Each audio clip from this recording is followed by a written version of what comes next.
All right. So I'm still here. I'm not dead, at least not yet.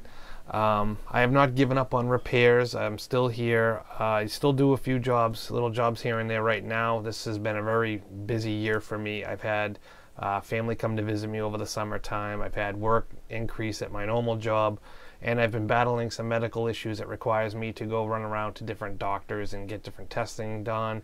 So yeah, so it's been quite hectic for me, and it's not that I'm giving up or anything. And plus I'm not making much of anything off of YouTube for doing this. So I mean, I'm doing this because I want to do it and help you guys learn this stuff. But it's not like it's a job for me, or I'm making any sizable amount of money doing this, because I'm really not. It's just something I like to do, and it's a little bit just a side thing and a hobby for me mostly. So.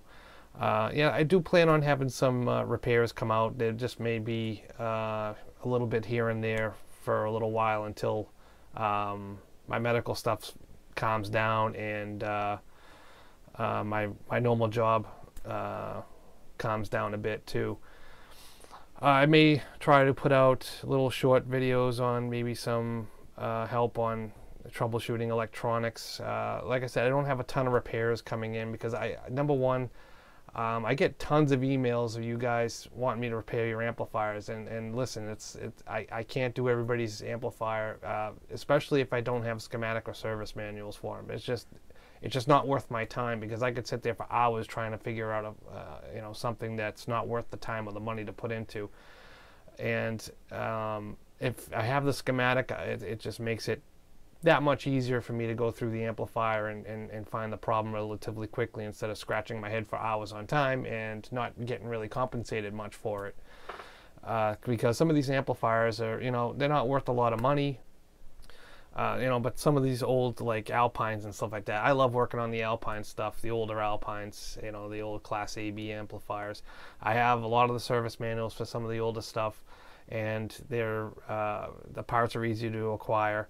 And the Class D stuff it's a pain in the ass to repair. It can be really a lot of work to troubleshoot that. Occasionally I'll have one from my buddy. He'll show up with one that I'll go through, but I don't own the job, so it's just like it shows up on my bench, and I may do a few things for him, and then he goes off and maybe puts the rest of it back together or whatever. So yeah, I mean, I can't do like the older, like Rockford Fosgate stuff, all that crap that was soldered onto the heat sinks and all that crap. It doesn't have service manuals. I'm telling you now, it's a pain in the ass. It's not worth my time. If you want to try it yourself, I mean, you've seen my videos, you've seen how you can do it. It's not hard, but it can be without the service manual. So you can put a ton of money and time into something and get to a point where you can't go much further without the service manual. And that's why I don't take repairs on like that. It's not that I'm trying to like shun you or anything, or not respond to you. It's just I get so many of them in my inbox, and it's hard to go through and write a detailed description to everybody why I can't do it. So I mean, if you have something that it's like a older Alpine, or you just look for the service manual yourself before you email me. If you can't find it, I can't find it. I'm not looking at any other special places that you are. They're all relatively on the internet. You put in Google, you put in the model number, and you put in service manual. And if it doesn't come up in any sites, or I mean, some you have to pay for, and maybe $4, $5, $6, $10, whatever it is. But if you want, you'll have to buy the service manual and go through it.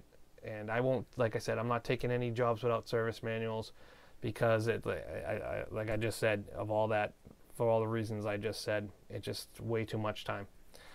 What else was there I wanted to cover is yeah, like receivers. A lot of manufacturers, they're easier to get receiver service information than it is to get car audio information. It's like MTX, forget it. I mean, you're never going to get a service manual for an MTX. I've talked to MTX themselves. They do not release that information. The most they'll ever give you is a part location or a part number that was in the part location. They won't give you anything more than that if they even offer to do that for you. Sometimes you have to kind of just push them a little bit to give you that information. So they have the information available, they just will not give it to you. They'll say they don't have it, but yet they can find the part for it, for that position in the board. So yeah, it's one of those things. You know, we're talking about older stuff from the 90s, and they think it's this big holy grail schematic, and nobody cares. Nobody cares. What do you think? Somebody in China is going to make 1,000 of your older 90s amplifiers when who cares if they did? You know, I mean, really, at this point, you've made your money on your product, and who cares? But I guess it's just one of those things. It's just company policy. So service manuals is a very, very hard thing nowadays because we're in a throwaway society, and they prey on us buying new products from these companies every year and throwing away all this trash and creating e-waste. But me, myself, as I try to keep my equipment or my devices going as long as I can, and it's always not easy when you can't obtain the service information. As you see in my soundbar video, I mean, I probably could have had that thing fixed if number one, I had the service information for it, and number two, could get parts for it. But no, they don't want you to do that. They want you to spend another $200 on a soundbar. So when instead of paying $40 for a board that they can send you, and you know they have them, it's just where we are right now, and it sucks because people like you and me, we want to stop wasting money and keep the stuff that we enjoyed for a long time. So yeah, this channel may be slightly not changing, but maybe opening different paths. I may have different type of repairs, or maybe some automotive stuff. I don't know.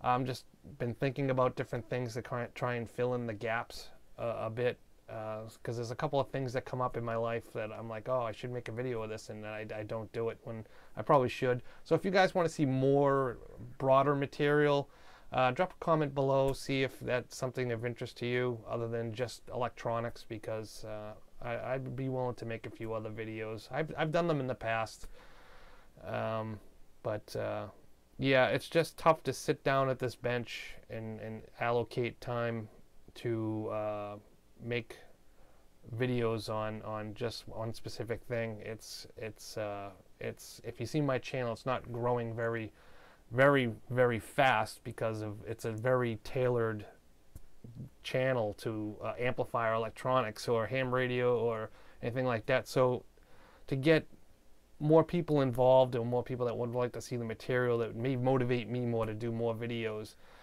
So I kind of may have to broaden out my video content a bit and do things like that. I don't know. These are things I'm just thinking out loud to you because I am not entirely sure what I'm going to do. But I'm not shutting down the channel. I'm not gone. I'm not dead or anything like that. But I'm here. I'm just battling through some stuff, and just hang in there, and some content will start trickling out as soon as I have time to get through it. I think I have 1 or 2 repairs I'm going to be getting to. So just stay around and see when that stuff comes out. You'll know. Just subscribe in the channel notifications, and whenever a video comes out, you'll get an email saying that there's a new video on this channel. And yeah, well, that's about it. I think I've covered everything I wanted to cover for now. So yeah, we'll see you soon.